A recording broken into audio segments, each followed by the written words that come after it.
اللهم اجعل في قلبي نورا۔ ابو القدس میں ہرقل کو جو چوٹ پڑی تھی اس نے اسے جھنجھوڑ ڈالا تھا۔ اسے اس معرکے کی تفصیلی اطلاع ملی تھی۔ ابو عبیدہ رضی اللہ تعالیٰ عنہ ایک غلطی کر بیٹھے تھے۔ رومی خوش تھے کہ مسلمانوں کا ایک دستہ تو پھندے میں آیا، لیکن خالد رضی اللہ تعالیٰ عنہ اور زرار رضی اللہ تعالیٰ عنہ نے بر وقت پہنچ کر نہ صرف رومیوں کا پھندا توڑ ڈالا تھا بلکہ انہیں بے شمار جانی نقصان پہنچا کر مال غنیمت سے مالا مال ہو کر لوٹے تھے۔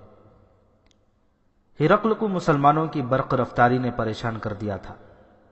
اس نے دیکھا تھا کہ مسلمانوں کی فوج ایک سے دوسری جگہ حیران کن تیزی سے پہنچتی تھی اور میدان جنگ میں سالاروں کی جنگی چالوں پر ان کے دستے بہت ہی تیزی سے جگہ بدلتے اور چالوں کو کامیاب کرتے تھے۔ اس کے بعد ہرقل نے جیسے راتوں کو سونا بھی چھوڑ دیا تھا، اس نے اسی روز اپنی سلطنت کے دور دراز گوشوں تک قاصد دوڑا دیے تھے۔ اس نے حکم یہ بھیجا تھا کہ زیادہ سے زیادہ فوجی دستے انطاکیہ بھیج دیے جائیں۔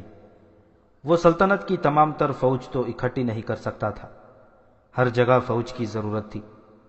اس نے اتنے دستے مانگے تھے جن کے آ جانے سے کسی بھی جگہ کا دفاع کمزور نہیں ہوتا تھا۔ جن علاقوں سے دستے آئے ان میں شمالی شام، یورپ کے چند شہر اور جزیرے شامل تھے۔ ہرقل نے اپنے حکم میں کہا تھا کہ دستے بہت تیزی سے آئیں۔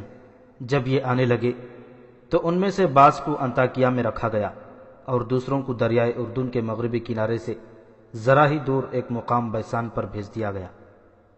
ہرقل نے اپنے مشیروں اور سالاروں کو بلایا۔ ان میں سقلار، شنس اور تھیوڈرس خاص طور پر قابل ذکر تھے۔ ان تینوں کو محاذوں سے بلایا گیا تھا۔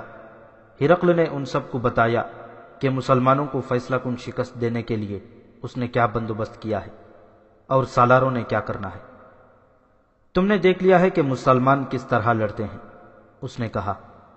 شکست اور پسپائیوں سے تمہیں بددل نہیں ہونا چاہیے، ان سے تمہیں تجربہ حاصل ہوا ہے۔ اگر تم نے کچھ نہیں سیکھا تو تمہارے لیے یہی ایک راستہ ہے، جاؤ اور مسلمانوں کی اطاعت قبول کرو، قیصر روم کی عظمت کو مسلمانوں کے قدموں میں ڈال دو اور صلیب کو بحر روم میں پھینک کر مسلمانوں کے مذہب میں داخل ہو جاؤ۔ تمہیں اپنی جانیں، اپنی بیویاں اور اپنے مال و اموال زیادہ عزیز ہیں۔ اسی کا نتیجہ ہے کہ عرب کے لٹیروں کا ایک گروہ تمہیں شکست پہ شکست دیتا چلا جا رہا ہے۔ سب پر سناٹا طاری ہو گیا۔ ہرقل کی نگاہیں ہر ایک پر گھوم گئیں۔ شہنشاہ روم، اس کے سالار تھیوڈورس نے سکوت توڑا۔ ہم پیچھے ہی نہیں ہٹتے آئیں گے۔ میں اپنے متعلق کہہ سکتا ہوں کہ میں آپ کے پاس زندہ آیا تو شکست کھا کر نہیں آؤں گا۔ اگر میں نے شکست کھائی تو میری لاش بھی یہاں نہیں آئے گی۔ اس کے ایک سالار کے بولنے سے نہ صرف سناٹا ٹوٹا بلکہ سب میں جو تناؤ پیدا ہو گیا تھا وہ بھی ٹوٹ گیا۔ سب نے ہرقل کو یقین دلایا کہ انہیں سلطنت روم سے زیادہ اور کوئی چیز عزیز نہیں۔ میں نے مسلمانوں کو یہیں پر ختم کرنے کے لیے جو بندوبست کیا ہے وہ ناکام نہیں ہو سکتا۔ ہرقل نے کہا، اب تک تمہاری فوج مختلف جگہوں پر بٹ کر لڑتی رہی ہے۔ ایک جگہ سے ہمارے سپاہی بھاگتے تو انہوں نے دوسری جگہ جا کر وہاں کے دستوں میں بددلی پھیلائی اور اپنے آپ کو شکست کے الزام سے بچانے کے لیے ایسی باتیں کیں جن سے وہاں کے دستوں پر مسلمانوں کی دہشت بیٹھ گئی۔ اب میں فوج کو یکجا کر کے لڑاؤں گا۔ تم نے دیکھا ہے کہ میں نے کہاں کہاں سے دستے منگوائے ہیں اور کس قدر لشکر جمع ہو گیا ہے۔ میری نظر دمشق پر ہے، لیکن ہم دمشق پر حملہ نہیں کریں گے، نہ اس کا محاصرہ کریں گے۔ ہم دمشق سے دور چھوٹی چھوٹی لڑائیاں زیادہ نفری کے دستوں سے لڑا کر مسلمانوں کے رسد کے وہ راستے بند کر دیں گے جو عرب سے دمشق کو جاتے ہیں۔ ہم دمشق یا اس کے گرد و نواح میں کوئی لڑائی نہیں لڑیں گے، بلکہ مسلمان تنگ آ کر لڑنا چاہیں گے تو بھی ہم انہیں نظر انداز کریں گے۔ ہم ان کے لیے ایسے حالات پیدا کر دیں گے کہ وہ لڑنے کے قابل رہ ہی نہیں جائیں گے۔ انہیں نہ کہیں سے رسد پہنچ سکے گی نہ کمک۔ شہر کے لوگ ہی قحط سے تنگ آ کر انہیں دمشق چھوڑنے پر مجبور کر دیں گے۔ اگر وہ دمشق سے نکل گئے تو ہم کہیں بھی ان کے قدم جمنے نہ دیں گے۔ یہ بھی خیال رکھو کہ ہماری فوجوں کا اجتماع ایسے خفیہ طریقے سے ہو رہا ہے کہ مسلمانوں کو اس کی خبر تک نہیں ہوگی۔ ہرقل کا تو یہ خیال تھا کہ اس کے لشکر کا اجتماع خفیہ رکھا گیا ہے، لیکن مسلمانوں کے سالار اعلیٰ ابو عبیدہ رضی اللہ تعالیٰ عنہ کے ساتھ خالد رضی اللہ تعالیٰ عنہ تھے۔ خالد نے نہایت مضبوط اور تیز جاسوسی نظام ترتیب دیا تھا۔ ابو عبیدہ نے خالد بن ولید کو سوار دستے کا سالار بنا رکھا تھا اور ان کے ساتھ ہی انہیں اپنا مشیر بھی سمجھتے تھے۔ مورخوں کے مطابق ابو عبیدہ رضی اللہ تعالیٰ عنہ سالاری کی مہارت رکھتے تھے اور جنگی امور کو بھی پوری طرح سمجھتے تھے، لیکن ان میں وہ تیز رفتاری نہیں تھی جو خالد رضی اللہ تعالیٰ عنہ میں تھی۔ خالد اپنے فیصلوں میں بڑے خوفناک قسم کے خطرے بھی مول لے لیا کرتے تھے۔ ان کے برعکس ابو عبیدہ رضی اللہ تعالیٰ عنہ احتیاط کے قائل تھے۔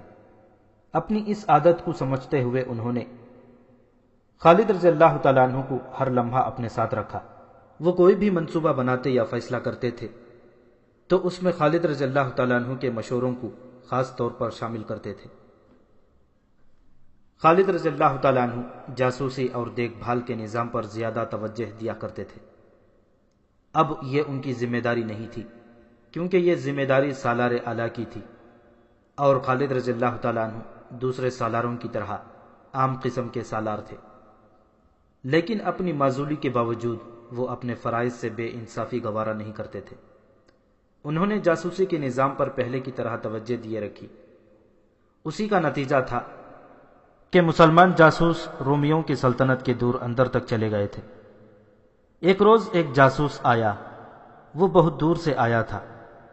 اس نے بتایا کہ رومیوں کا ایک لشکر بحر روم کے راستے کشتیوں پر آیا ہے۔ اس جاسوس نے اپنے ان جاسوسوں سے رابطہ کیا جو اور آگے تک گئے ہوئے تھے۔ وہ ان سب کی اطلاع لے کر بڑی ہی تیز رفتار سے دمشق پہنچا اور یہ اطلاع دی کہ رومیوں نے کم و بیش 1,00,000 نفری کا لشکر دریائے اردن کے مغرب میں جمع کر لیا ہے۔ تاریخ کے مطابق بیسان کے مقام پر دسمبر 634 عیسوی کے آخری اور ذی قعدہ 13 ہجری کے پہلے ہفتے میں رومیوں کی فوج کا یہ اجتماع ہوا تھا۔ جاسوس نے اپنے انداز کے مطابق اس لشکر کی تعداد 1,00,000 بتائی تھی۔ اصل میں رومی فوج کی تعداد 80,000 تھی۔ اتنی بڑی تعداد اکٹھی کرنے کا مطلب یہی لیا جا سکتا تھا کہ رومی بہت بڑی جنگی کارروائی کرنا چاہتے ہیں۔ سالار اعلیٰ ابو عبیدہ رضی اللہ تعالیٰ عنہ نے اپنے سالاروں کو بلایا۔ میرے عزیز ساتھیوں، ابو عبیدہ رضی اللہ تعالیٰ عنہ نے سالاروں سے کہا، تم پر اللہ کی رحمت ہو۔ شکر ادا کرو اللہ کی ذات باری کا جس نے ہمیں ہر میدان میں فتح عطا کی۔ میں تمہیں احساس دلانا چاہتا ہوں کہ ہم اتنی دور نکل آئے ہیں جہاں سے ہماری واپسی ناممکن ہو گئی ہے۔ اللہ نے ہمیں بڑے سخت امتحان میں ڈالا ہے۔ اگر ہم اس امتحان میں پورے اترے تو یہ ایک روایت بن جائے گی جو ہماری آنے والی نسلوں کے لیے مشعل راہ بنے گی۔ مت بھولنا کہ ہم نہ مال غنیمت کے لیے لڑ رہے ہیں، نہ ہمارا مقصد کشور کشائی ہے۔ اللہ اور اس کے رسول صلی اللہ علیہ وسلم نے ہمیں بنی نوع انسان کو ظلمت اور غلامی سے نجات دلانے کا فرض سونپا ہے۔ اب دشمن نے ہمارے سامنے دیواریں کھڑی کر دی ہیں۔ رومی کم و بیش 1,00,000 کا لشکر لے کر آئے ہیں۔ اس سے ان کے عزائم کا پتہ چلتا ہے۔ جہاں تک میں سمجھ سکا ہوں اور یہی ہو سکتا ہے کہ رومی دمشق پر حملہ کریں گے۔ اگر دمشق ہمارے ہاتھ سے نکل گیا تو پھر کہیں قدم جمانا ہمارے لیے مشکل ہو جائے گا۔ دشمن نے بحر روم سے انطاکیہ، بیروت اور 1-2 اور بندرگاہوں پر یورپ سے فوج لا کر اتاری ہے۔ ہمیں سب سے پہلے دمشق کے دفاع کو مضبوط کرنا ہے، لیکن ہم ایک ہی جگہ پر جمع نہیں ہو جائیں گے۔ ہماری تعداد اس وقت کتنی ہوگی؟ ایک سالار نے پوچھا۔ ابو عبیدہ رضی اللہ تعالیٰ عنہ نے خالد کی طرف دیکھا۔ ہماری تعداد پہلے سے کچھ زیادہ ہو سکتی ہے، خالد رضی اللہ تعالیٰ عنہ نے کہا۔ پچھلی لڑائیوں میں جو مجاہدین زخمی ہوئے تھے وہ الحمدللہ صحت یاب ہو کر واپس آ چکے ہیں۔ میرے اندازے کے مطابق ہماری نفری 30,000 تک ہو جائے گی۔ ہمیں ایک سہولت اور حاصل ہو گئی ہے، وہ یہ کہ مجاہدین نے کافی آرام کر لیا ہے۔ ابو عبیدہ رضی اللہ تعالیٰ عنہ اور خالد رضی اللہ تعالیٰ عنہ نے مل کر منصوبہ تیار کیا کہ رومیوں کے اس لشکر کا مقابلہ کس طرح کیا جائے۔ امیر المؤمنین عمر رضی اللہ تعالیٰ عنہ نے محاذ پر لڑنے والے سالاروں پر یہ پابندی عائد کر دی تھی کہ کسی بڑی جنگ کا منصوبہ بنا کر ان سے منظور کرایا جائے۔ عمر رضی اللہ تعالیٰ عنہ غیر معمولی فہم و فراست کے مالک تھے۔ بعض جگہوں کی پلاننگ وہ خود مدینہ میں بیٹھ کر کرتے اور محاذ کو بھیجتے تھے۔ ابو عبیدہ رضی اللہ تعالیٰ عنہ نے اس پابندی کے مطابق ایک تیز رفتار قاصد مدینہ کو روانہ کر دیا۔ اسے جو پیغام دیا گیا اس میں نئی صورتحال لکھی گئی تھی اور موجودہ منصوبہ بھی تحریر تھا۔ وقت بہت تھوڑا تھا، دشمن بے تحاشا نفری لے کر آیا تھا۔ کچھ کہا نہیں جا سکتا تھا کہ کس لمحے وہ کیا کارروائی شروع کر دے، لیکن مسلمانوں نے پیغام رسانی کا نظام اتنا تیز اور محفوظ بنا رکھا تھا کہ تھوڑے سے وقت میں دور کے فاصلے پر پیغام پہنچ جاتا تھا۔ امیر المؤمنین نے صورتحال اور منصوبے کا جائزہ لیا، اس میں کچھ رد و بدل کیا اور منصوبے کی منظوری دے دی۔ یزید بن ابی سفیان رضی اللہ تعالیٰ عنہ دمشق میں تھے، وہ سالار بھی تھے اور دمشق کے حاکم بھی۔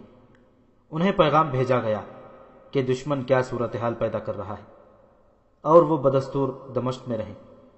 انہیں یہ ہدایت بھی دی گئی کہ دمشق کے شمال مغرب پر جاسوسوں اور دیکھ بھال کرنے والے آدمیوں کے ذریعے نظر رکھیں، کیونکہ توقع یہی تھی کہ رومی ادھر سے حملہ کریں گے۔ سالار شرجیل بن حسنہ رضی اللہ تعالیٰ عنہ اپنے دستوں کے ساتھ اس علاقے میں تھے جس میں بیسان اور فہل واقع تھے۔ خلیفہ عمر رضی اللہ تعالیٰ عنہ نے خاص طور پر لکھا تھا کہ سالار شرجیل رضی اللہ تعالیٰ عنہ کو اس جنگ کے لیے سالار مقرر کیا جائے جس کی رومی تیاری کر کے آئے ہیں۔ خالد رضی اللہ تعالیٰ عنہ کو اس فوج کے ہراول دستے کی سالاری سونپی گئی تھی۔ جنوری 635 عیسوی کے دوسرے ہفتے میں ان دستوں نے، جن کی تعداد تقریباً 30,000 تھی، کوچ کیا۔ انہیں بیسان سے کچھ دور فہل کے مقام تک پہنچنا تھا۔ یہ دستے جب فہل پہنچے تو دیکھا کہ وہاں رومی فوج نہیں تھی، وہاں روم کی پوری فوج کو نہیں ہونا چاہیے تھا۔ خبر ملی تھی کہ چند ایک دستے وہاں موجود ہیں، لیکن یہ دستے جا چکے تھے۔ وہاں کے مقامی لوگوں نے بتایا کہ رومیوں کے دستے بیسان چلے گئے ہیں، جہاں ان کے پورے لشکر کا اجتماع ہے۔ مسلمان آگے بڑھنا چاہتے تھے، لیکن دریا کے دونوں طرف دور دور تک دلدل تھی جس میں سے گزرنا ممکن نہیں تھا۔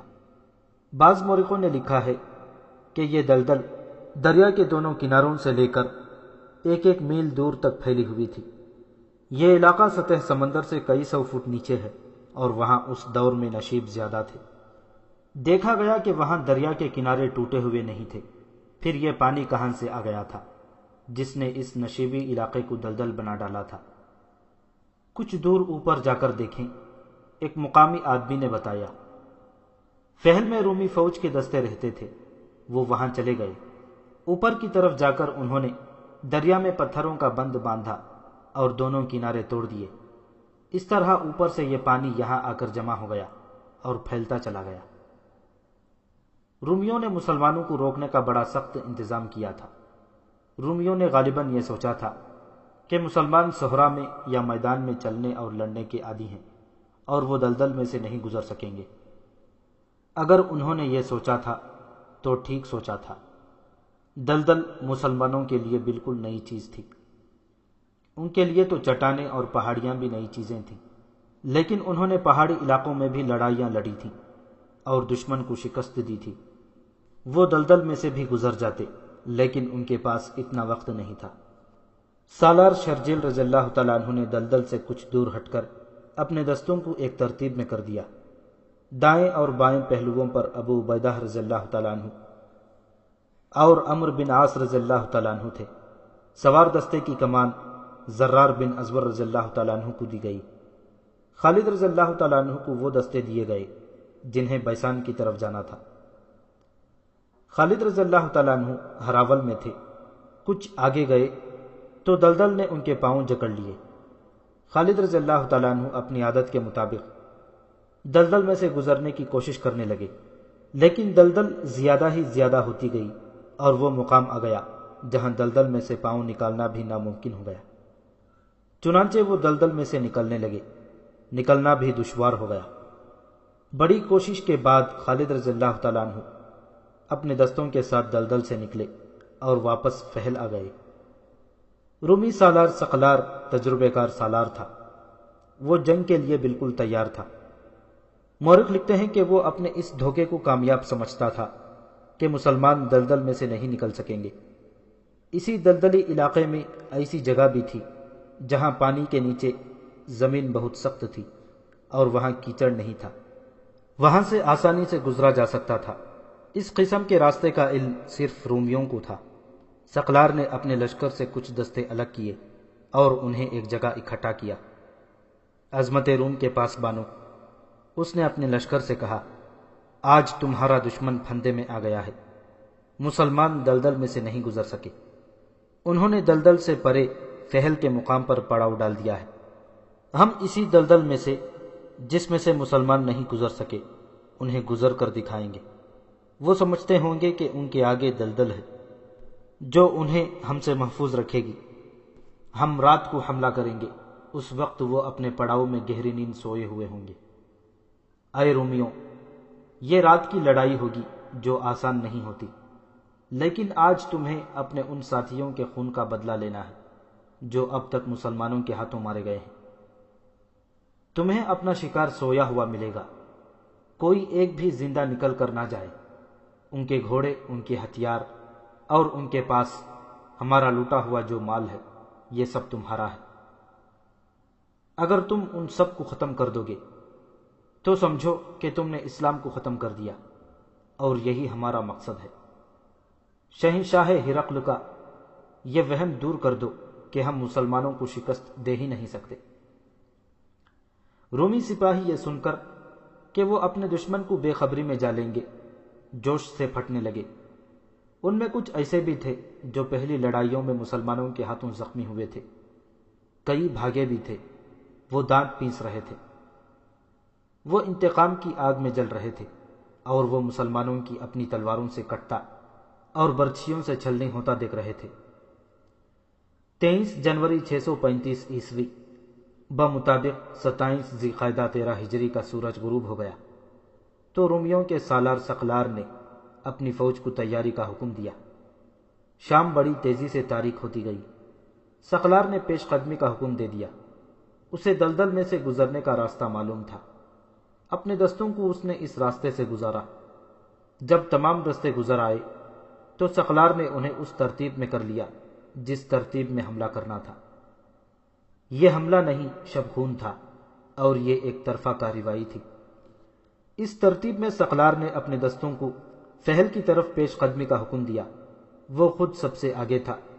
اس نے پیش قدمی کی رفتار تیز رکھی تاکہ مسلمانوں کو ان کے آنے کی خبر بھی ہو جائے تو انہیں سنبھلنے کی مہلت نہ دی جائے۔ رومی اس جگہ پہنچ گئے جہاں مسلمانوں کا پڑاؤ تھا، لیکن وہاں کچھ بھی نہیں تھا۔ ثقلار جاسوسوں کو کوسنے لگا جنہوں نے اسے بتایا تھا کہ پڑاؤ فلاں جگہ ہے۔ اسے اللہ اکبر کے نعرے کی گرج سنائی دی، اس کے ساتھ ہی مشعلیں جل اٹھی۔ ثقلار نے دیکھا کہ مسلمان نہ صرف بیدار ہیں بلکہ لڑنے کی ترتیب میں کھڑے ہیں۔ سالار شرجیل رضی اللہ تعالیٰ عنہ محتاط سالار تھے۔ انہیں یہاں آ کر جب معلوم ہوا تھا کہ یہ دلدل کہاں سے آ گئی ہے تو انہوں نے محسوس کر لیا تھا کہ رومیوں نے ان کا صرف راستہ ہی نہیں روکا بلکہ وہ کچھ اور بھی کریں گے۔ رومی یہی کر سکتے تھے کہ حملہ کر دیں۔ چنانچہ شرجیل رضی اللہ تعالیٰ عنہ نے شام کے بعد اپنی فوج کو سونے کے بجائے لڑائی کے لیے تیار کر لیا۔ اس کے علاوہ انہوں نے اپنے جاسوس دلدل کے ارد گرد پھیلا دیے تھے۔ رومی جب دلدل میں سے گزر رہے تھے، ایک جاسوس نے شرجیل رضی اللہ تعالیٰ عنہ کو اطلاع دے دی کہ دشمن آ رہا ہے۔ شرجیل نے اپنے دستوں کو ایک موزون جگہ جو انہوں نے دن کو دیکھ لی تھی جنگی ترتیب میں کھڑا کر دیا۔ مدینہ والوں، ثقلار نے بلند آواز سے مسلمانوں کو للکارا، آگے آؤ، اپنا اور اپنی فوج کا انجام دیکھو۔ حملہ کرنے تم آئے ہو۔ شرجیل رضی اللہ تعالیٰ عنہ نے للکار کا جواب للکار سے دیا، آگے تم آؤ، تم اس دلدل سے نکل آئے ہو، اب ہماری دلدل سے نکل کر دیکھو۔ رومیوں، کل صبح کا سورج نہیں دیکھ سکو گے۔ للکار کا تبادلہ ہوتا رہا۔ آخر ثقلار نے اپنے ایک دستے کو حملے کا حکم دے دیا۔ اس نے یہ چال چلی تھی کہ اس کا دستہ حملہ کر کے پیچھے ہٹ آئے گا تو مسلمان بھی اس کے ساتھ الجھے ہوئے آگے آ جائیں گے، لیکن شرجیل رضی اللہ تعالیٰ عنہ نے پہلے ہی حکم دے رکھا تھا کہ دفاعی لڑائی لڑنی ہے۔ اس کے مطابق مسلمان جہاں تھے وہیں رہے۔ رومی موجوں کی صورت میں ان پر حملہ کرتے تھے اور مسلمان حملہ روکتے تھے، اپنی ترتیب نہیں توڑتے تھے۔ سالار شرجیل رضی اللہ تعالیٰ عنہ رات کے وقت کوئی چال چلنے کا خطرہ مول نہیں لینا چاہتے تھے۔ ان کی نفری رومیوں کے مقابلے میں بہت تھوڑی تھی، اسے وہ کاریگر انداز سے دن کی روشنی میں ہی استعمال کر سکتے تھے۔ ثقلار غالباً اس دھوکے میں آ گیا تھا کہ مسلمانوں میں لڑنے کی تاب نہیں رہی۔ اس خیال سے اس نے موج در موج حملوں میں اضافہ کر دیا، لیکن مسلمانوں نے اپنی صفوں کو ٹوٹنے نہ دیا۔ وہ آگے بڑھ کر حملہ روکتے، پھر اپنی جگہ پر آ جاتے۔ رومی ہر حملے میں اپنے زخمی چھوڑ کر پیچھے ہٹ جاتے۔ ایک حملے کی قیادت ثقلار نے خود کی۔ وہ اپنے دستے کو للکارتا ہوا بڑی تیزی سے آگے گیا۔ مشلوں کی روشنی میں مسلمانوں نے رومیوں کا پرچم دیکھ لیا۔ چند ایک مجاہدین رومیوں میں گھس گئے اور ثقلار کو گھیر لیا۔ اس کے محافظوں نے اسے اپنے حصار میں لے لیا۔ محافظ بے جگری سے لڑے اور اس دوران ثقلار نکلنے کی کوشش کرتا رہا، لیکن وہ اپنے محافظوں کے حصار سے جدھر بھی نکلتا تھا مسلمان اسے روک لیتے تھے۔ ایک مجاہد اس معرکے سے نکل گیا اور اس نے سالار شرجیل رضی اللہ تعالیٰ عنہ کو بتایا کہ اب رومیوں کو اتنی جلدی پیچھے نہ جانے دیا جائے، کیونکہ کچھ مجاہدین نے رومیوں کے سالار کو نرغے میں لے رکھا ہے۔ شرجیل رضی اللہ تعالیٰ عنہ نے اس اطلاع پر اپنے چند ایک منتخب جانباز رومیوں کے قلب میں گھس جانے کے لیے بھیج دیے۔ تھوڑی ہی دیر بعد مجاہدین کے نعرے سنائی دینے لگے، خدا کی قسم، ہم نے رومی سالار کو مار ڈالا ہے، رومیوں اپنا پرچم اٹھاؤ، اپنے سالار کی لاش لے جاؤ رومیوں۔ رومیوں نے دیکھا ان کا پرچم انہیں نظر نہیں آ رہا تھا اور انہیں اپنے سالار کی للکار بھی نہیں سنائی دے رہی تھی۔ ان میں بددلی پھیلنے لگی، لیکن کسی نائب سالار نے پرچم اٹھا لیا اور لڑائی جاری رکھی۔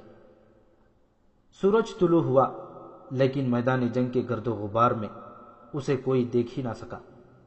مسلمان بھی شہید ہوئے تھے، لیکن رومیوں کی اموات زیادہ تھیں۔ میدان میں ان کی لاشیں بکھری ہوئی تھیں اور ان کے زخمی جو اٹھنے کے قابل نہیں تھے رینگ رینگ کر گھوڑوں تلے کچلے جانے سے بچنے کی کوشش کر رہے تھے۔ میدان رومیوں کے خون سے لال ہو گیا تھا۔ اسلام کے علم برداروں، سالار شرجیل رضی اللہ تعالیٰ عنہ کی للکار اٹھی، تم نے رومیوں کو انہی کے خون میں نہلا دیا ہے، تم نے ساری رات ان کے حملے روکے ہیں، اب ہماری باری ہے۔ اللہ اکبر کا نعرہ بلند ہوا۔ شرجیل رضی اللہ تعالیٰ عنہ نے اپنے دائیں پہلو کے ایک دستے کو آگے بڑھایا۔ رومی حملہ کرنے کے لیے تیار تھے، لیکن رات وہ حملے کرتے اور پیچھے ہٹتے رہے تھے۔ ان کے جسم تھکن سے چور ہو چکے تھے۔ شرجیل رضی اللہ تعالیٰ عنہ نے اپنی فوج کی جسمانی طاقت کو ضائع نہیں ہونے دیا تھا، اسی لیے وہ دفاعی لڑائی لڑ رہے تھے۔ شرجیل رضی اللہ تعالیٰ عنہ کے دائیں پہلو کے ایک دستے نے باہر کی طرف ہو کر حملہ کیا۔ اس سے رومیوں کے اس طرف کا پہلو پھیلنے پر مجبور ہو گیا۔ شرجیل رضی اللہ تعالیٰ عنہ نے فوراً ہی رومیوں کے دوسرے پہلو پر بھی ایسا ہی حملہ کرایا اور اس پہلو کو بھی قلب سے الگ کر دیا۔ رومیوں کے پہلو دور دور تک ہٹ گئے تو شرجیل رضی اللہ تعالیٰ عنہ نے قلب کے دستوں کو اپنی قیادت میں بڑے شدید حملے کے لیے آگے بڑھایا۔ رومی رات کے تھکے ہوئے تھے اور ان کا سالار بھی مارا گیا تھا۔ صاف نظر آ رہا تھا کہ ان میں لڑنے کا جذبہ ماند پڑ چکا ہے۔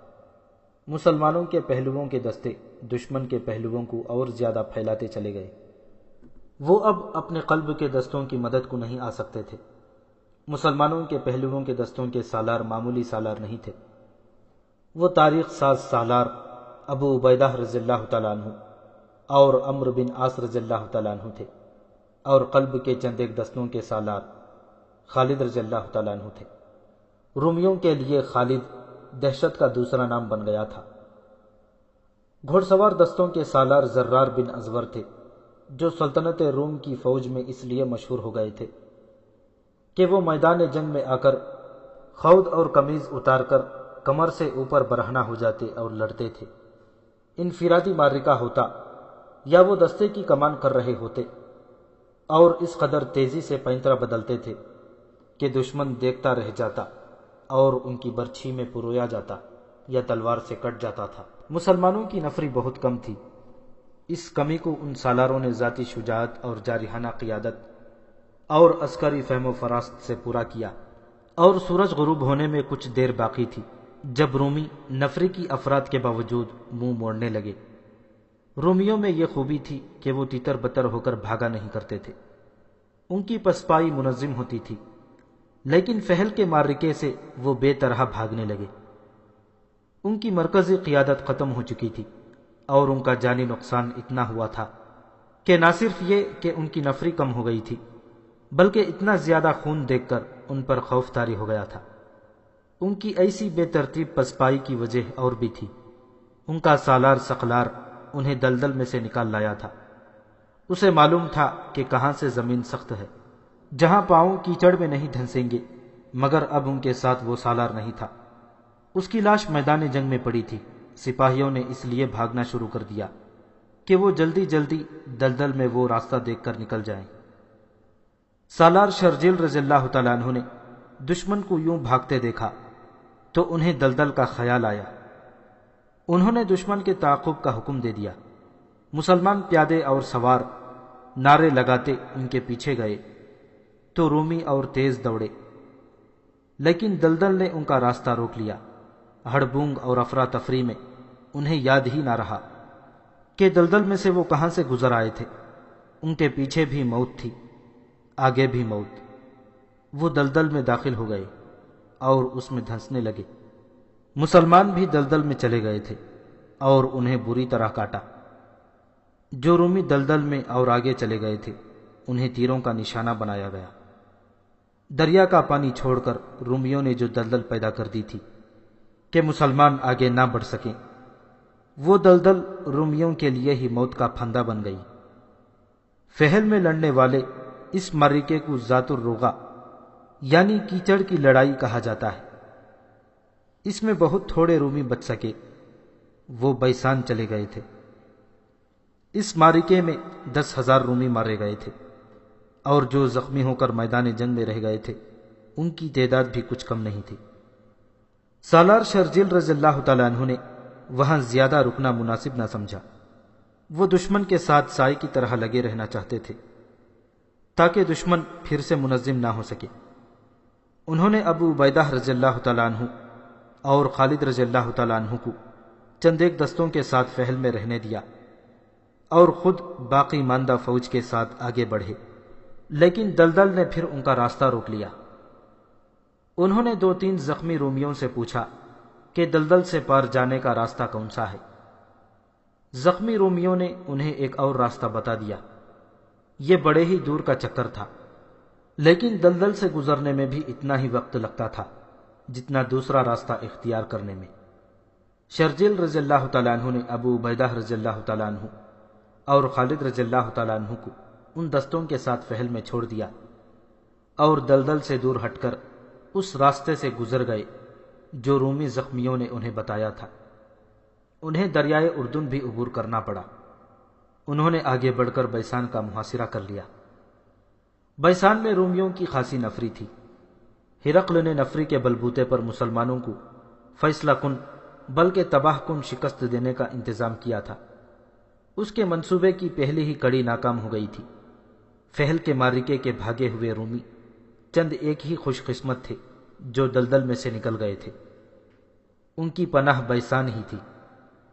بیسان کا رومی سالار اس خبر کے انتظار میں تھا کہ اس کے ساتھی سالار سقلار نے مسلمانوں کو بے خبری میں جا لیا ہے اور اب مسلمانوں کا خطرہ ہمیشہ کے لیے ٹل گیا ہے۔ لیکن چوتھی شام بیسان میں پہلے رومی زخمی داخل ہوئے۔ زخمی ہونے کے علاوہ ان کی ذہنی حالت بھی ٹھیک نہیں تھی۔ تھکن اور خوف سے ان کی آنکھیں باہر کو آ رہی تھیں، ان کے ہونٹ کھولے ہوئے تھے اور وہ پاؤں پر کھڑے رہنے کے قابل ہی نہیں تھے۔ بیسان میں داخل ہوتے ہی انہیں بیسان کے فوجیوں نے گھیر لیا اور پوچھنے لگے کہ آگے کیا ہوا ہے۔ کاٹ دیا، ایک سپاہی نے خوف اور تھکن سے کانپتی ہوئی آواز میں کہا۔ سب کو کاٹ دیا۔ مسلمانوں کو کاٹ دیا؟ ان سے پوچھا گیا۔ نہیں، سپاہی نے جواب دیا، انہوں نے کاٹ دیا، کیچڑ نے مروا دیا۔ اس کے ساتھ کچھ اور سپاہی بھی تھے، ان کی جسمانی اور ذہنی حالت بھی اسی سپاہی جیسی تھی۔ انہوں نے بھی ایسی ہی باتیں سنائیں جن میں مایوسی اور دہشت تھی۔ ان کی یہ باتیں اس رومی فوج میں پھیل گئیں جو بیسان میں مقیم تھی۔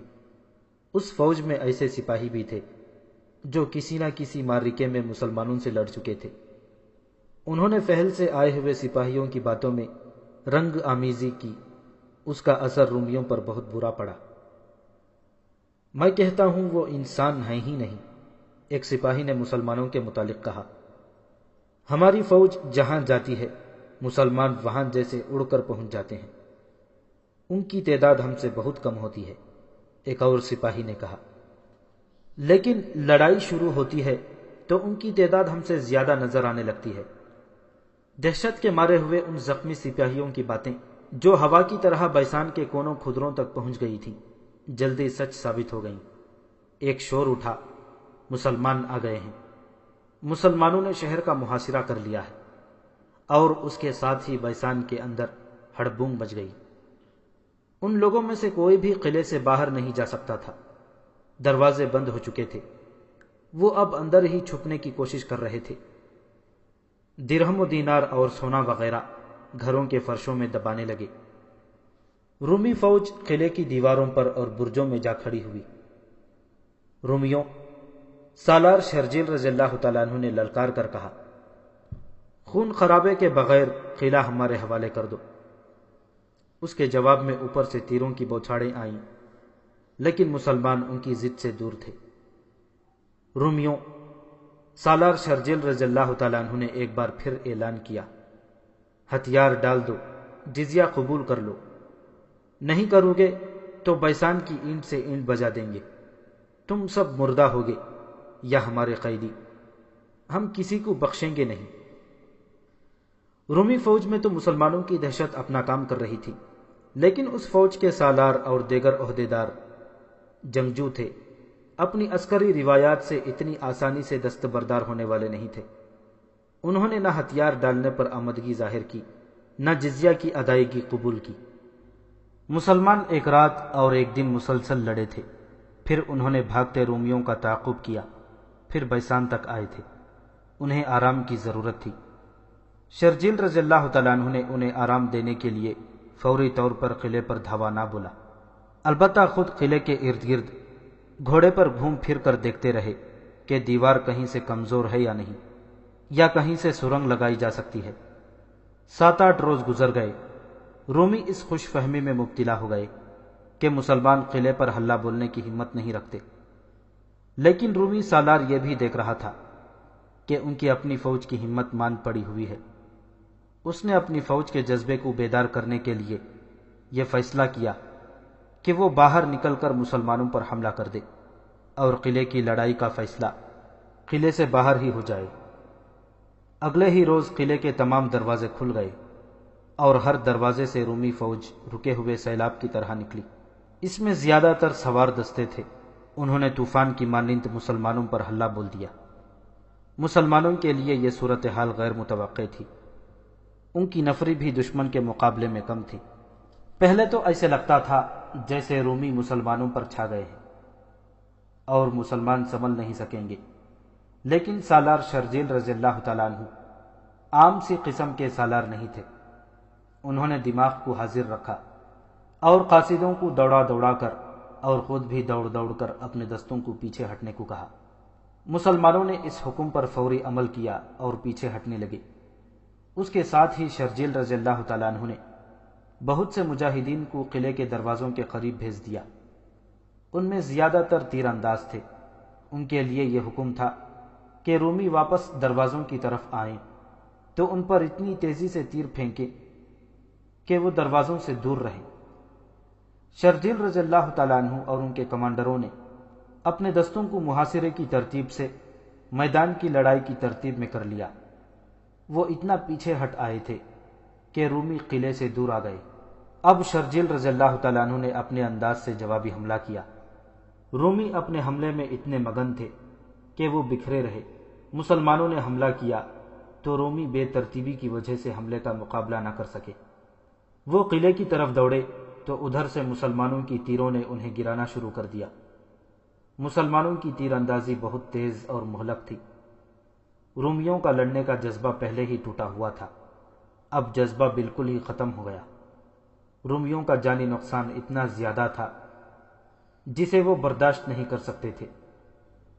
آخر انہوں نے ہتھیار ڈال دیے اور شرجیل رضی اللہ تعالیٰ عنہ کی شرطیں ماننے پر آمدگی ظاہر کر دی۔ انہوں نے جزیہ اور کچھ اور محصولات ادا کرنے کی شرط بھی قبول کر لی اور قلعہ مسلمانوں کے حوالے کر دیا۔ فروری 635 عیسوی ذی الحج 13 ہجری کے آخری ہفتے میں بیسان مکمل طور پر مسلمانوں کے قبضے میں آ گیا۔ اس وقت ابو عبیدہ رضی اللہ تعالیٰ عنہ اور خالد رضی اللہ تعالیٰ عنہ فہل کے شمالی علاقے میں پیش قدمی کر رہے تھے۔